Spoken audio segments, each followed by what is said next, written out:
को घड़े को अंदर बाहर धो करके फिर उस परात पर रख दिया, फिर छन्ना लेकर के उसे खोल करके फिर छन्ना लगाया और बहुत आहिस्ता उसने एक बाल्टी पानी डाल दिया। घड़ा थोड़ा सा खाली था, उसने फिर बाल्टी को डाला उसी आहिस्ता और आधी बाल्टी पानी लेकर के फिर आया और फिर घड़े में पानी डाला और फिर उसके बाद वो छन्ना लेकर के बाल्टी में उल्टा कर दिया। और तुम क्या करते हो अभी मैं बताता हूं। और एक गिलास जो धुला हुआ छने पानी से उसने लिया और गिलास में पानी भर के उल्टे छन्ने के ऊपर छना हुआ पानी डाल दिया। क्यों डाला? कि जो जीव उसमें इकट्ठे थे वो सारे के सारे जीव बाल्टी में आ गए और फिर उसने उसको छने पानी से उस छन्ने को धोकर और निचोकर फटकार करके डबल अपने घड़े या चरी या गुंडी पर डाल दिया। फिर वो बाल्टी में एक नीचे रिंग लगा हुआ था, उसमें एक पतली रस्सी बांधकर और धीरे से बाल्टी को नीचे छोड़ा तो पानी की सतह पे बाल्टी तिरछी हो गई। तो जो जीवानी थी वो जीवानी सारी की सारी पानी के लेवल पर मिल गई और बाल्टी उल्टी होकर के ऊपर आ गई। पानी छानना महत्वपूर्ण नहीं है जैन दर्शन में, जीवानी यथा स्थान भेजना ये सबसे बड़ी अहिंसा की बात है, क्योंकि जैन धर्म अहिंसा की बात करता है, अहिंसा से बात करता है। तो ये पानी छानने की परंपरा है और आज पानी छानने की परंपरा सारे भारत में समाप्त जैसे हो गई। बहुत बिरले लोग होंगे जो तरीके से पानी छानते होंगे। घी बनाने की बात जो आती है, आज इतनी लापरवाही हो गई है। घी तो बाजार का तो समझ लीजिए खाने वाला साक्षात अभक्ष खा रहा है, पामोलिन क्या बोलते हैं, पामोलिन खा रहा है, चर्बी खा रहा है, सुअर की चर्बी खा रहा है। उस जो 500 रुपए 700 रुपए में कोई घी मिलता है, जहां 50 और 60 रुपए किलो दूध मिल रहा है और तुम्हें 500 700 रुपए 800 रुपए में क्या तुम्हें घी मिलेगा? कैसे मिलेगा? 25 किलो गिर गाय के दूध में 1 किलो घी निकलता है। अब 25 किलो गिर गाय का दूध कितने का होगा? अगर 60 रुपए किलो भी माने तो 1500 रुपए का, 1500 रुपए का कितना घी? 25 किलो घी दूध। फिर इसको आंच में तपाया जाएगा, ओटा जाएगा या फिर दही बनाया जाएगा, तो ये 2000 रुपए किलो तो कम से कम पड़ता ही है गिर गाय का। और भैंस का भी अगर आप ले लें तो 1500-1200 रुपए से कम सस्ता पड़ ही नहीं सकता। तो दूध घी बनाने की प्रक्रिया, एक बार नागपुर के अंदर एक प्रोफेसर मेरे पास आए और बोले, महाराज जी आप अहिंसा धर्म का पालन करते हैं? मैंने कहा पालन भी करता हूं और प्रचार भी करता हूं। तो बोले आप दूध और घी लेते हैं? मैंने कहा हाँ। तो बोले फिर अहिंसक आप हो नहीं सकते। मैंने कहा क्यों? बोले जो दही बनता है वो बिना बैक्टीरिया के उत्पन्न हुए दही नहीं बनता।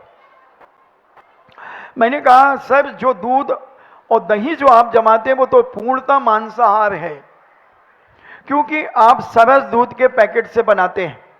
हमारे यहां हर चीज की एक्सपायर डेट है। हमारे यहाँ दूध की भी एक्सपायर डेट है, आटे की भी एक्सपायर डेट है, मसालों की भी एक्सपायर डेट है। जो केवल दवाइयों की ही एक्सपायर डेट नहीं होती बंधु, हर चीज की एक्सपायर डेट होती। ऐसी दुनिया में कोई भी खाने पीने की चीज नहीं है जिसकी एक्सपायर डेट ना निकाली गई हो। तो हमने उनको कहा कि सर दूध, कौन से दूध का दही और कौन से दूध का घी बनता है जैन दर्शन में, जो हमारे यहाँ साधु संत लेते हैं? सामने अपने हाथों से दूध निकलवाइए, अपनी 2 बाल्टियां ले जाइए, अपना लीटर ले जाइए और अपना कुएं का प्रासुक पानी ले जाइए। अपने प्रासुक पानी से उस गाय या भैंस के स्तन को धुलाइए, फिर एक सूखे कपड़े से उन्हें पोंछिए। फिर 2 बाल्टियां ले गए, एक बाल्टी सूखे कपड़े से पोंछकर और फिर दूध लगवाइए। और दूध लगने के बाद जो पानी ले गए तो उसको बाल्टी को धो करके सूखे कपड़े से पोंछकर अपने लीटर से दूध नापिए। फिर वो दूध आपका 48 मिनट तक शुद्ध रहेगा लगने के बाद। अब इस दूध को घर में ला करके छान करके 48 मिनट के बाद इसे गर्म कर लीजिए। 3 उबाल दे दीजिए। दूध की एक्सपायर डेट 24 घंटे की हो गई। अब 24 घंटे में जितना आपके घर में यूज हुआ दूध, उसके बाद जितना दूध बचा, उस दूध में आप एक मार्बल का टुकड़ा डाल दीजिए, या पंचम चार्ज का चांदी का सिक्का डाल दीजिए, या बादाम डाल दीजिए, या नारियल की खोपड़ी डाल दीजिए। इन चीज़ों से वो दही बनना शुरू होता है। आपने 12 बजे मान लीजिए ये कोई भी वस्तु डाली, तो ये कल 12 बजे तक आपका दही पूर्णतः शुद्ध रहेगा। ये दही साधु भी ले सकता है 12 बजे तक। इसके बाद वो अभक्ष उसमें जीभ पैदा होना चालू हो जाएंगे। अब दूसरे दिन अगर आपको दही पुनः जमाना है, तो आपका जो मार्बल का टुकड़ा था उसे गर्म पानी से धो करके ब्रश से साफ करके उसे डाल दें। अगर आप दही डालते हैं तो वो अभक्ष की कोटि में आएगा, क्योंकि 24 घंटे के बाद वो दही अमर्यादित हो गया है। अब दूध, उस दही का अगर आपको घी बनाना है तो 24 घंटे के पहले आप उसे मथानी से मथें और गर्म प्राशुक पानी उसमें डालें, और फिर जो नवनीत ऊपर आता है वो नवनीत की एक्सपायर डेट मात्र 48 मिनट के भीतर भीतर उसे गर्म कर लें। जो आपका घी माना जाएगा वो 8 पैरा घी माना जाता है। और जो मलाई का घी निकालते हैं वो दूध तो इसी प्रकार से आएगा। फिर दूध की जो मलाई है वो मलाई को 24 घंटे के पहले पहले उसको गर्म करके उसका घी निकाल लें। मगर आजकल कुछ महिलाएं मलाई को इकट्ठा करती हैं और फ्रिज में रखती हैं, कोई 2 दिन कोई 3 दिन। ये बिल्कुल गलत है, आगम विरुद्ध है, और उस मलाई में असंख्यात जीभ पैदा हो जाते हैं। इल्लियां छोटी छोटी, उसी तज जाती निगोदिया जीभ। इन्हें पुरुषार्थ सिद्धि उपाय में अमृतचंद सूरी ने यह बात कही, उसी जाति के सफेद कलर के छोटे छोटे जीभ उस मलाई में उत्पन्न हो जाते हैं, और 24 घंटे के बाद ये उत्पन्न हो जाते हैं। अगर आप 4-4 दिन की 5-5 दिन की मलाइयाँ इकट्ठी करते हैं, वो साक्षात मांस खा रहे हैं। ये घी अभक्ष है, खाने योग्य नहीं है। 24 घंटे के पहले उस मलाई को गर्म कर लें, और वो चाहे तुम्हारी 2 चम्मच घी निकले। पुरानी माताएं इतना ही घी निकाल करके अपनी बरनी में रोज इकट्ठा करती थी, और जब नगर में साधु आते थे तब वो 8 पैरा घी का आहार साधु को कराते थे, तभी वह साधु की साधना में कार्यकारी होता था। इसलिए घी तो खाना ही नहीं चाहिए। बाजार का घी महाअभक्ष है बंधुओं, महाअभक्ष है। तो ये घी बनाने की प्रक्रिया और पानी छानने की प्रक्रिया को बताया। पानी, धर्मराज पानी के प्यासे मां कुंती संबोधन देती हैं, तो धर्मराज ने नियम लिया कि जब तक भीम भैया लौट करके नहीं आएंगे जब तक मैं पानी नहीं पीऊंगा। पहले भी हमारी माताएं भोजन की थाली पर भोजन करने के बाद शाम को गर्मी में 5 बजे तक चारों प्रकार के आहारों का त्याग कर देती थी, पानी भी नहीं पीती थी माताएं। मगर आज तो 90% महिलाओं के पास में एक बोतल होती, जैसे शराबी के हाथ में दारू की बोतल होती है, ऐसी महिलाओं के साथ में भी एक बोतल चलती है। इतनी प्यासी हो गई वो कि उन्हें एक क्षण के लिए पानी रास्ते ही में खड़े होकर गड़गड़ गड़ पी लेती हैं, मंदिर में ही पी लेती हैं। यहां तक कि प्रवचन सभा में भी बड़ी बड़ी महिलाएं पानी पी लेती हैं। ये इनकी असभ्यता है, इनकी ये नादानी है, महान कर्म का बंध है। ऐसे व्यक्तियों को तीव्र पाप का बंध होगा बंधुओं। जहां जिनवाणी सुनाई जा रही हो वहां पर तुम पानी पीते हो तो तुम्हें नरकों में भी एक एक बूंद पानी नहीं मिलेगा। कहां है वो जीव, कौन है जो नरकों में जाते हैं बंधुओं, जिन्हें एक एक बूंद पानी मिलना दुर्लभ हो जाता है, एक एक बूंद पीने के लिए तड़प जाते हैं। ये वही लोग हैं, और जो पानी का अपव्यय करते हैं इनको भी एक एक बूंद पानी पीने के लिए तरस जाएंगे बंधुओं। कितना अपव्यय होता है पानी का। मोटरसाइकिल हम धोते हैं, नल में सटक लगा करके, और घंटों मोटरसाइकिल और कार धुलती रहती है। स्कूटी है तो स्कूटी धुल रही है, साइकिल है तो साइकिल धुल रही है। और जब हम मंजन करते हैं तो वो क्या बोलते हैं, वो हाथ धोने वाला, वो बैन वॉश क्या बोलते हैं, उसमें भी ब्रश गीला किया, नल चालू है और पेस्ट लगाया और पेस्ट चल रहा है और नल बह रहा है। कितने पानी का अपव्यय बंधुओं। ये सारा जब कर्म तुम्हारे उदय में आएगा, जब तुम तड़पोगे, एक एक बूंद पानी के लिए प्यासे तड़प जाओगे बंधुओं, प्राण निकल जाएंगे और पानी नहीं मिलेगा। प्रकृति कहेगी जब तुझे पानी दिया था तो तूने कितना अपव्यय किया, कितना अपव्यय किया पानी का। गाड़ी धोने में 5-5, 10-10 बाल्टियां पानी लग जाता है, पूरी सड़क गीली हो जाती है, क्योंकि भाई साहब की दुकान आज बंद है ना, तो आज गाड़ी धुलेगी। कितना पानी का अपव्यय होगा बंधुओं। यहां पीने के लिए तरस रहा एक एक पशु, एक एक व्यक्ति पानी के लिए तड़प रहा है, और हम पानी का अपव्यय कर रहे हैं। कर्म कहता है इस पापी को ऐसी जगह भेजो जहां एक एक बूंद पानी के लिए तरस जाए, तड़प जाए, फिर भी इसके ऊपर कोई दया न करे। 6 डाला की लाइन बोलो, पानी की क्या है, 3 लोक को तो भी एक, देखो देखो देखो देखो, वो पी गई ना पानी, वो देखो एक और पी रही है।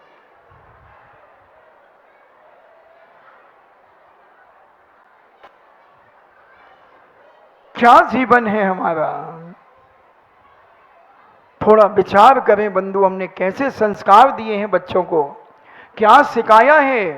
पहले तो हमारे बच्चे इतने संस्कारित होते थे कि किसी के घर चले जाएं और प्यासे भूखे भी हैं तो सामने वाला कहता भोजन करोगे, नहीं हम तो करके आए हैं, और मम्मी की तरफ धीरे से देखेगा, मम्मी इशारा करेगी, नहीं नहीं हम आंटी जी हमने तो खा के आए हैं, बेटा पानी पियोगे, नहीं नहीं हम तो बिल्कुल पी के सब कंप्लीट आए हैं। और मम्मी समझ जाएगी कि बच्चे को भूख लगी है, प्यास लगी है, तो कहेंगे अच्छा चलें बहन जी ना, अब बाद में आएंगे, फट से बच्चे को लेकर के घर चली जाएगी। अब इतने बेशरम हो गए बच्चे तुम्हारे कि तुम उनके साथ में पानी लेकर के चलते हो और ये भी नहीं देखते कि कहां हमारा बच्चा पानी पी रहा है। धर्म क्षेत्रे कृतम पापम वज्र लेप भवेत, वज्र लेप के समान वो कर्म बंधेगा बंधु, दुनिया की कोई ताकत इस कर्म को काट नहीं सकती।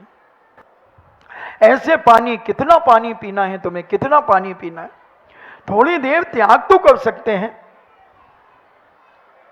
और इस पानी के अभाव में अकाल पड़ा, 12 साल का अकाल पड़ा बंधु इसी उत्तर भारत में। 24,000 शिष्य थे भद्रबाहु स्वामी के, दिगंबर मुद्रा धारण करने वाले 24,000 शिष्य। भद्रबाहु स्वामी जब आहार चर्या के लिए निकले तो एक परिवार में जब उनका पड़गान हुआ तो एक 60 दिन का बच्चा पल्ले में झूल रहा था, और पूज्य मुनिराज अंजलि लेकर के आहार के लिए पड़गान करके जब उनके परिवार में जा रहे थे, वह बच्चा कहता है लौट जाइए लौट जाइए लौट जाइए। महाराज को बड़ा आश्चर्य हुआ कि 60 दिन का बच्चा कह रहा है लौट जाइए, और महाराज ने अंजलि छोड़ दी और वापिस लौट गए। उस बच्चे से पूछा कहां लौट जाएं, बोले दक्षिण की ओर चले जाइए, उत्तर भारत में 12 साल का अकाल पड़ेगा। महाराज लौटे, रास्ते में एक 12 फन का सर्प मिला, और महाराज जी जैसे ही निकले वो उसी तरफ जाकर के यूं करे। महाराज निमित्त ज्ञानी थे, सुत केवली थे, 11 अंग 14 पूर्व का जिन्हें ज्ञान था, ऐसे भद्रबाहु स्वामी अंतिम सुत केवली थे।